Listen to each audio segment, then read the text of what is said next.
Hello and welcome back to solving quadratic equations and our unit here in Module 3. We are using the quadratic formula today to solve quadratic equations. So we've solved quadratic equations in a number of different ways. So methods for solving quadratic equations.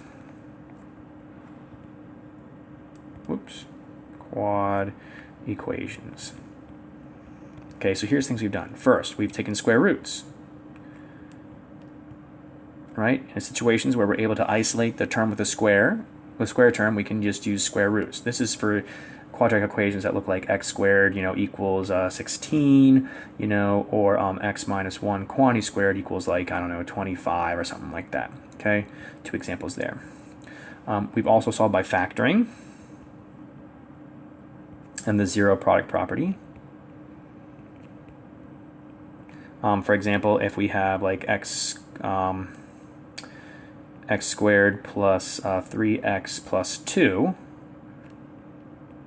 right, and it's equal to 0, we can try and factor two numbers that multiply to make 2 and add to make 3.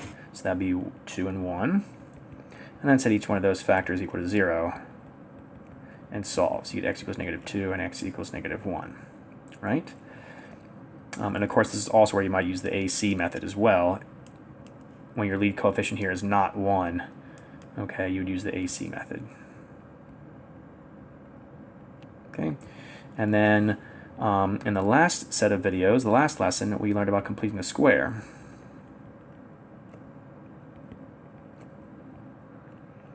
And that's where we took something like, x squared, excuse me, plus, or we'll say minus 2x, plus 1 equals 0. And this is already a perfect square. Let me make this different. Make it plus 2x and like minus 9, we'll say here. Okay, so this does not factor, right? There's no two numbers that multiply to make negative 9 but add to make a positive 2. But we can make this a perfect square by pulling that 9 kind of to the side here and just focusing on trying to factor this as if it were a perfect square. So we need two numbers that add to make a positive 2 that are the same, right, to make these two be a perfect square there. And so 1 and 1, and then 1 times 1, that means we're missing a positive 1 here. So that now this thing exactly factors to this. Okay, we still have that minus 9 though, and we brought this plus 1 in from out of nowhere. So remember, we subtract 1 then to balance it out. So we always have a minus 10. And then what you do is say, okay, we have x plus 1 squared minus 10 equals 0. And so we'll add 10 to both sides.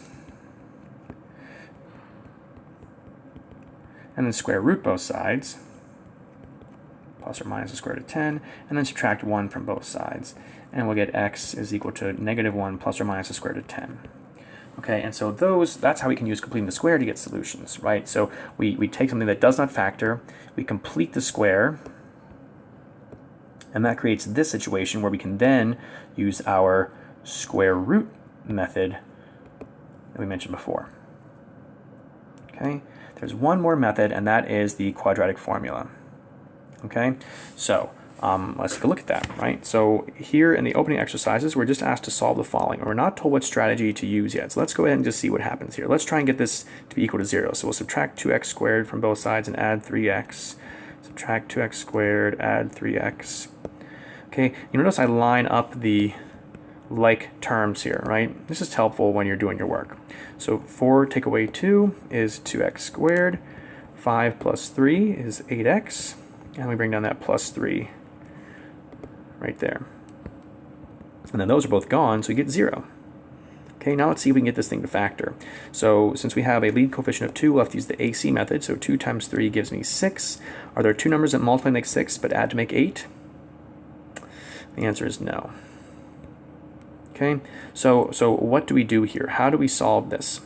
Okay, well, we're going to go down here, I think, and they'll tell us what the quadratic formula is. Nope, doesn't give it to us. All right, so I'm just going to write it out. The quadratic formula allows us to solve any quadratic equation by using their coefficients. So it's negative b plus or minus the square root of b squared minus 4 times a times c all over 2 times a. Okay, so it's the most versatile. It will work for every single quadratic equation, but it's also probably the hardest, the most work too. Okay, so what's our b? What's our a? What's our c?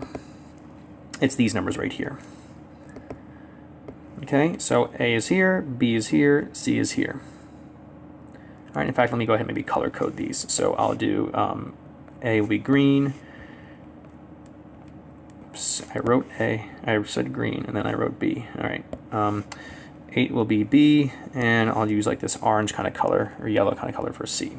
Okay, so first we're going to have x equals negative, and then my B is 8. Okay, plus or minus the square root of B again, so 8 squared minus 4 times the a of 2 times the c of 3. Square that whole quantity there, all over 2 times the a, which is 2. And now we simplify all of this. So this becomes just negative 8. 8 squared becomes 64. 4 times 2 times 3, well, 4 times 2 is 8. 8 times 3 is 24. And then 2 times 2 is 4. And so we get negative 8 plus or minus the square root of 40, all over 4. Okay, we could stop there, but square root of 40 does simplify further. So let's go ahead and do that, right, using our square root simplification rules. So yeah, this is where it gets kind of crazy. So what perfect square divides 40? Well, it's root 4 times root 10, right? 4 times 10 gives you 40. And I did that because, again, the square root of 4 we can simplify to just 2. 2 square root of 10 over 4. And we can simplify this a little bit more by breaking up our fraction here. So we can say negative 8 over 4 plus or minus 2 root 10 over 4. I can't break down that root 10 anymore, right? It only breaks down to 2 and 5, and neither 2 nor 5 are perfect squares. So we can simplify this, though. What's negative 8 divided by 4? It's negative 2. And 2 divided by 4 simplifies to 1/2. So we could say like root 10 over 2 like that. And there are 2 final simplified solutions.